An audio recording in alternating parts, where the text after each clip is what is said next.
J-Dubb here.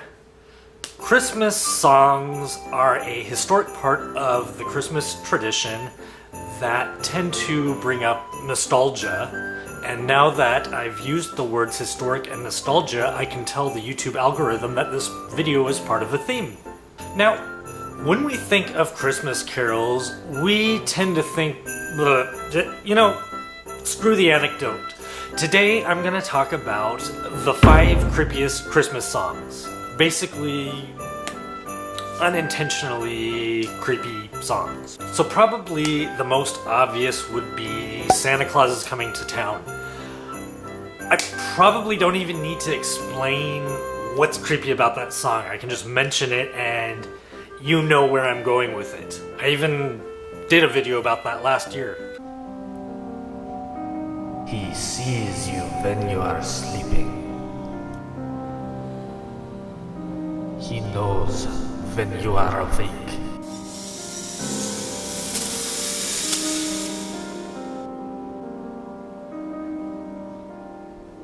Saint Nicholas is coming to town.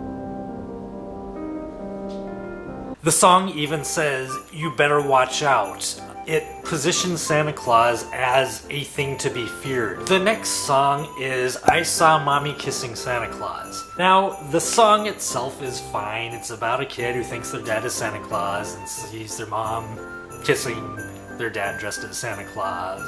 It's innocent. But it's the Jackson 5 element that kinda bothers me. There's that part where little Michael calls out, "It's true, I really did see Mama kissing Santa, and I'm gonna tell my dad." Again, that part could be kinda cute and innocent if it weren't the Jackson 5. Joe Jackson, the dad who Michael would be referring to in the song, was a terribly abusive person. In the 90s, there was a made-for-TV movie which shocked people by depicting his abusiveness, when people were appalled by the abuse they saw in the movie, and to the Jacksons it was sugar-coated. So I can't hear that line, "I'm gonna go tell my dad," without feeling a little disturbed. And alongside that, I suppose it is essentially a song about a kid who believes that Santa Claus has just destroyed his parents' marriage. Next song is I'm Getting Nothing for Christmas. Now again, at face value, it's kind of a cute little song about this kid who is naughty and so they're not getting any presents for Christmas. But in reality, who have you known who actually got nothing for Christmas? And if so, what were the circumstances behind that? Parents don't generally withhold Christmas presents for misbehaving. Either these are abusive parents or this kid's done something horrible. What did this kid do? The next song on the list is Frosty the Snowman. You know, normally you think of it as this kind of little sad, bittersweet sort of song. Your snow friend comes to life and you laugh and play, and then it gets a little too warm and he melts. But there's 2 things about this song. First off, what are you picturing when you see Frosty the Snowman coming to life? Are you picturing a cartoon or a puppet? Or imagine you're a kid and you build a snowman and then suddenly the snowman starts moving and talking to you in fluent English or whatever language. Now, it's not uncommon to hear about kids being terrified by the idea of their dolls or their toys coming to life.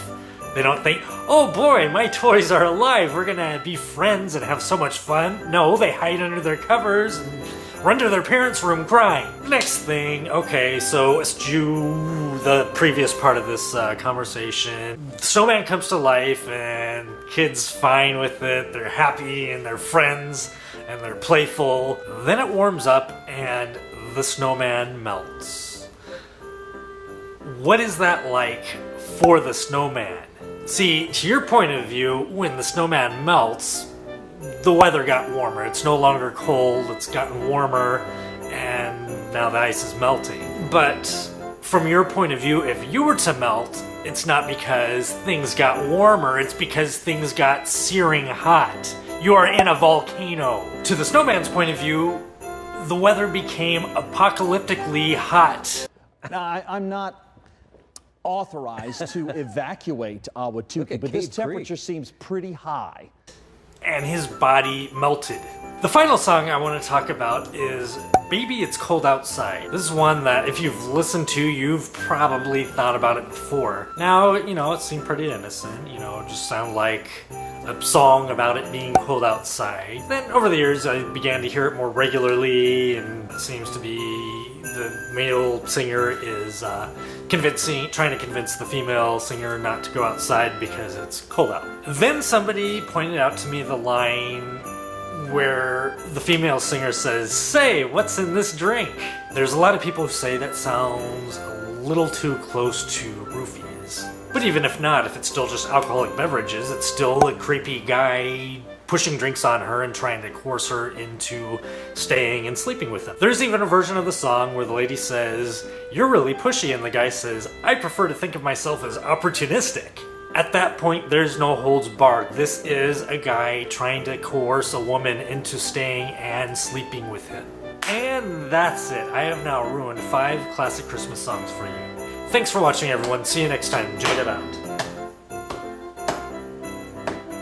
Oh. I thought I put my pipe over here. That's kind of creepy. This year, I'm not going to complain at all. I am only going to be positive about the fall. It's gonna rain and my hair's gonna get all wet because I won't be carrying an umbrella because it's uncool in the state of Oregon to carry the device intended to keep you from getting wet in the rain.